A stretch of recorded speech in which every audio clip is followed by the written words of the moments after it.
Media ప్రేక్షకులందరికీ కూడా నా నమస్కారాలు తెలియజేస్తున్నాను. నా పేరు డాక్టర్ జీవీఎన్ఆర్ త్రిపులస్ వరప్రసాద్.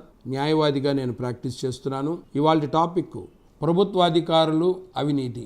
ప్రభుత్వ అధికారులు అవినీతికి పాల్పడితే ఆల్రెడీ ప్రతి రాష్ట్రంలోనూ యాంటీ కరప్షన్ బ్యూరో అవినీతి నిరోధక శాఖ ఉన్నది.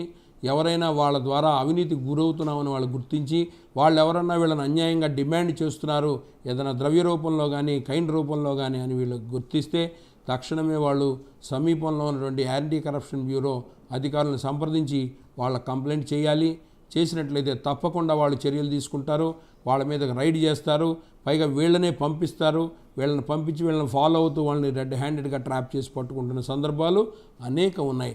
అలాగే అవినీతిగా సంపాదించి ఆస్తులు కూడబెట్టిన వాళ్ళను కూడా డిస్ప్రపోర్షనేట్ ఆఫ్ అసెట్స్ కేసుల్లో కూడా బుక్ చేసి వాళ్ళను కూడా అరెస్టులు చేస్తున్న సందర్భాలు కూడా అనేకం మనం చూస్తున్నాం. కాబట్టి ఇప్పుడు ప్రస్తుత ప్రభుత్వం కూడా అవినీతిని మేము సహించాం, అవినీతిని అరికడతామని అంటున్నారు. కానీ అవినీతిని మాట్లాడుకోవటమే కానీ ఇవాళ ప్రజలు కూడా తమ స్వార్థాలకి తమకేదో పని కావాలనేటువంటి ఉద్దేశంలో తొందరగా వెళ్ళి 10 రూపాయలు ఇచ్చి పని చేయించుకుందామన్న ఆలోచనలో ఉన్న వాళ్ళు వాటిని పక్కన పెట్టి చట్టబద్ధంగా నా హక్కులేంటి, నేను ఏ రకంగా వెళితే నాకు పని అవుతుంది అనే పద్ధతిలో వెళ్ళాలి. కానీ డబ్బులు ఆశ చూపించి పనులు చేయించుకోవడం తప్పు. నడిచినంతకాలం నడుస్తుంది. అలాగే అధికారులు కూడా ఏదో ఇచ్చిన వాళ్ళు పుచ్చుకొని చేయటం మానేసి డిమాండ్ చేసే స్థాయికి వెళ్ళిపోయారు. ఇవాళ ఈ వర్క్ కింద అనేటువంటి స్థాయిలో వేళ్ళూనుకు పోయింది. అటువంటి పరిస్థితుల్లో పౌరులందరిది బాధ్యతే. అవినీతి వాళ్ళు చేస్తున్నారంటే మన పౌరుల్లో నుంచి పౌరులే దాన్ని అలవాటు చేశారు. కాబట్టి పౌరులే దాన్ని సరిదిద్దుకోవాలి.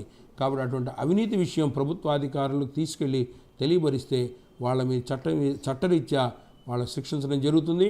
వాళ్ళ ఆస్తులన్నీ కూడా సీజ్ చేస్తున్నారు, కాన్ఫిస్కేట్ చేస్తున్నారు. ఇది అందరూ కూడా గుర్తించాలని నేను కోరుకుంటున్నాను. Like and subscribe Eagle Media Works.